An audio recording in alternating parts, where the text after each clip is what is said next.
পাকিস্তান লেখা জার্সি পরে মাঠে নামবে না ভারত। বিসিসিআইয়ের আবদারে রেগে লাল পাকিস্তান ক্রিকেট বোর্ড। ভিডিওটি খুবই ইন্টারেস্টিং হতে চলেছে, আর আপনারা যারা ভারতীয় তারা কমেন্টে ভারতীয় লেখার পর ভিডিওটি সম্পূর্ণ দেখবেন। চলুন ভিডিওটি শুরু করা যাক। জার্সিতে পাকিস্তান নাম লেখা চলবে না, নিয়ম হলেও সেটা মানবে না ভারতীয় ক্রিকেট দল। বিসিসিআইয়ের এই ঘোষণায় রীতিমতো রেগে লাল পাকিস্তান ক্রিকেট বোর্ড। নিয়ম হচ্ছে আইসিসির কোনো টুর্নামেন্টে আয়োজক দলের নাম অংশগ্রহণকারী সমস্ত টিমের জার্সিতে লেখা থাকা বাধ্যতামূলক। এবারে চ্যাম্পিয়ন ট্রফির আসর বসছে দুবাই ও পাকিস্তানে, সেই হিসাবে সমস্ত টিম মাঠে নামবে, তাদের জার্সিতে পাকিস্তান লেখা থাকতে হবে।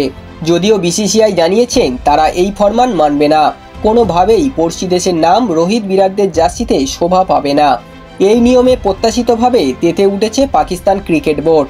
তাদের এক শীর্ষস্থানীয় কর্তার দাবি, শুরু থেকেই ক্রিকেটে রাজনীতি ঢোকাতে চাইছে বিসিসিআই।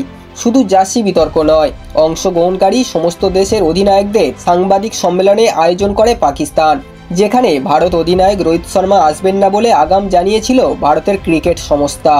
তিনি আশা প্রকাশের সুরে বলেন, পাকিস্তান লেখা জার্সি না পরাটা নিয়ম বিরুদ্ধ, আর আইসিসি সেটা কোনোভাবেই বরখাস্ত করবে না।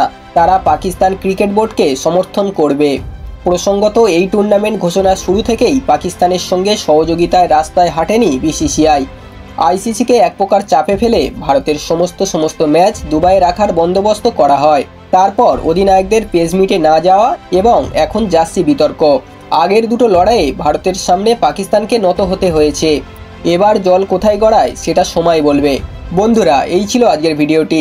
এটা নিয়ে আপনাদের কি মন্তব্য অবশ্যই কমেন্ট করে জানাবেন। ভিডিওটি ভালো লাগলে একটা লাইক করে দেবেন এবং এই ধরনের ক্রিকেট নিউজ সবার আগে পাওয়ার জন্য চ্যানেলটিকে অবশ্যই সাবস্ক্রাইব করে দেবেন।